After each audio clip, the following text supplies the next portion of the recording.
I don't know what to do. He's right behind me. Please, you have to help me. You followed me here, sir?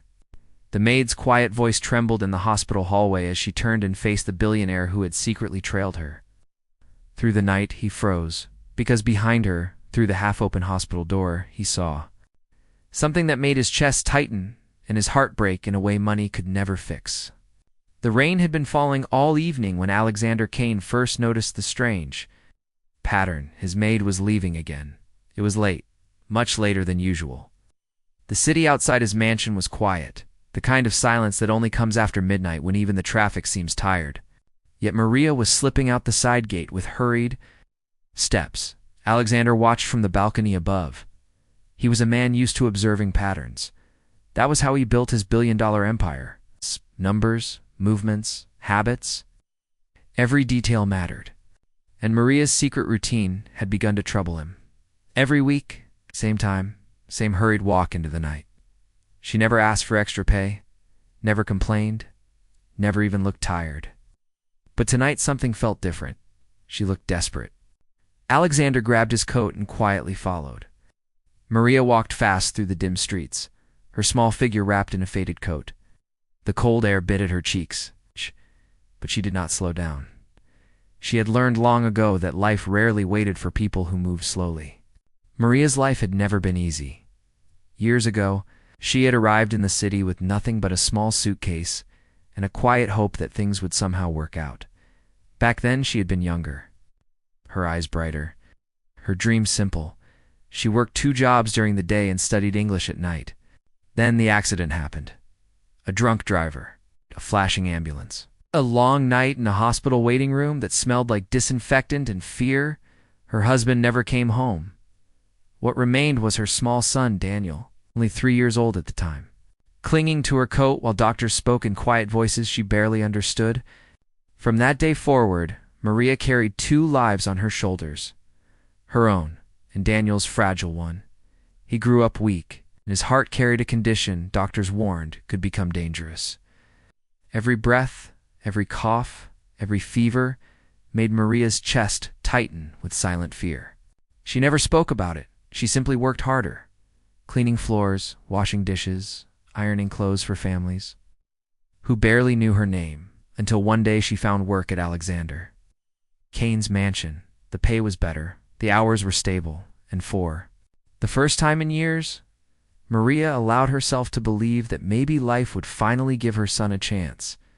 But Daniel's health had begun to decline again, quietly, slowly, and the hospital bills were growing like a storm cloud. She could not escape. Alexander followed her across the city. The streets grew darker, the buildings older. Eventually, Maria stopped in front of a hospital. Alexander frowned. Why would his maid come here every week? He watched as she hurried through the sliding glass doors. Curiosity pushed him forward. Inside, the hospital smelled sharp and clean, the air filled with the soft hum of machines and distant footsteps. Maria moved quickly through the hallways.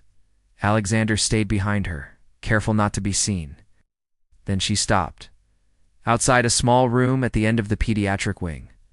She gently opened the door. Alexander stepped closer. And what he saw inside made him stop breathing. A small boy lay in the hospital bed, thin, pale, connected to quiet machines that blinked soft lights in the dim room. Maria walked to the bed and gently touched the boy's hair. Her shoulders trembled. Alexander felt something twist inside his chest. The boy opened his eyes. Even from the hallway, Alexander could see the weak smile that appeared on his face. Maria sat beside him and held his hand as if she was holding the most fragile thing in the world, which, to her, he was. Alexander leaned against the wall. For the first time in many years, powerful billionaire felt completely helpless. His mind flashed through memories he had buried under years of work and success. Alexander Kane had not always been the cold figure people saw in magazines once. He had been a young man with dreams much simpler than money. He had grown up poor in a small apartment. With his mother, she worked 2 jobs, cleaning houses, just like Maria. He remembered the smell of cleaning soap on her hands when she hugged him goodnight. He remembered the tired smile she tried to hide. And he remembered the night she collapsed from exhaustion. He had been 15. There had been no hospital visits, no machines, no second chances. The world had simply moved on. And so had he. Or at least he thought. He had until tonight, until the quiet hospital room brought everything rushing back. Maria stepped outside the room, and suddenly she froze. Alexander was standing there. Their eyes met. "You followed me here, sir." Her voice was soft, but there was no anger in it, only worry. Alexander struggled to speak. "I did not know." Maria nodded slowly. Most people do not. For a moment they stood in silence. Then she said something that made Alexander's chest tighten. "He likes to believe I work in a palace. I never told him I'd clean one." Alexander looked through the door again at the fragile boy. "What does he need?" Maria hesitated. "The treatment is expensive. Doctors say he has a chance." But she stopped. Years of pride held her words back. Alexander understood. The silence. Some battles are fought quietly. Some pain is carried without asking for help. He walked slowly into the room. The boy looked at him with curious eyes. "Who are you?" Alexander knelt beside the bed. "Someone your mother works for." The boy smiled weakly. "She works very hard, Alexander." Felt his throat tighten. "Yes, she does." Then the boy whispered something that stayed with Alexander forever.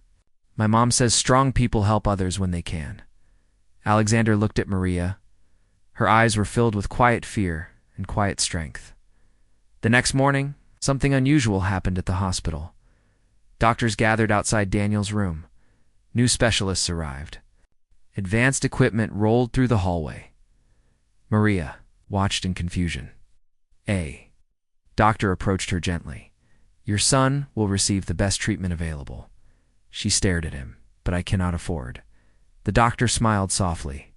"Someone already took care of that." Maria turned. Alexander Kane stood at the end of the hallway. She walked toward him slowly. "Why?" Alexander looked at the hospital window where morning light filled the room. "Because someone once told me something I should have never forgotten. Strong people help others when they can."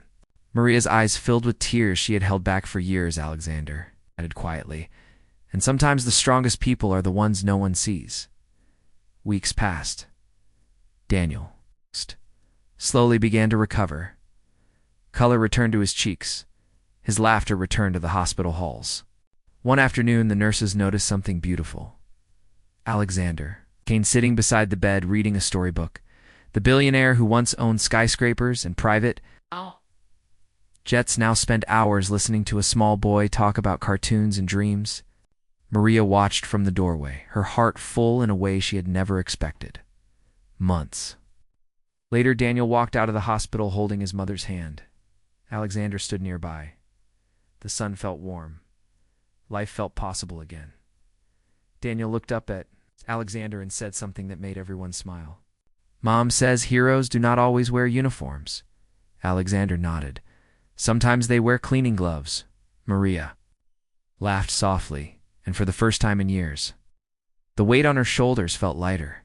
The world rarely sees the quiet battles people fight every day, the tired mother working late, the small child waiting in a hospital bed, the silent strength hidden behind ordinary faces.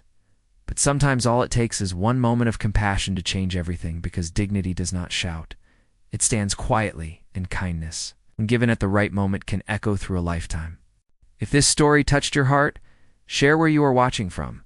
Tell us in the comments what this moment meant to you. And subscribe for more stories that remind us that the greatest heroes are often the quiet ones walking beside us every day.